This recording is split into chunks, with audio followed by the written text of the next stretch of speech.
बिस्मिल्लाहिर्रहमानिर्रहीम। अस्सलामुअलैकुम नाज़रीन, आपको इस वीडियो में शब महराज के हवाले से मुकम्मल मालूमात दी जाएगी कि शब महराज का रोज़ा किस वक़्त रखना है और किस वक़्त इफ्तियार करना है।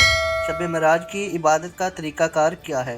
लेकिन वीडियो में आगे जाने से पहले आपसे गुजारिश है कि इस वीडियो को लाइक और शेयर ज़रूर कीजिए ताकि दूसरे मुसलमान बहन भाई भी इससे फ़ायदा उठा सकें।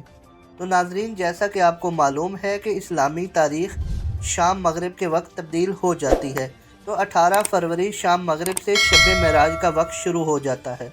सारी रात इबादत की जाती है क्योंकि इसी मुक़द्दस रात को हमें नमाज़ों का भी तोहफ़ा मिला था। शब महराज का रोज़ा इतवार की सुबह फजर के वक़्त रखा जाता है, तो आपने सुबह 5 बजे तक सहरी कर लेनी है, जबकि रोज़ा इफ्तियार आपने अपने इलाके की मगरिब की अज़ान के साथ ही इफ्तियार करना होता है।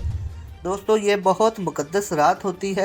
इसमें हम मुसलमान अपने किए हुए गुनाहों की अल्लाह पाक से माफ़ी मांगते हैं। हम मुसलमानों के लिए ये रात तमाम रातों से अफजल मानी जाती है। मज़ीद मालूमात के लिए चैनल पर मौजूद वीडियो से इस्तिफ़ादा हासिल कीजिए। बहुत शुक्रिया।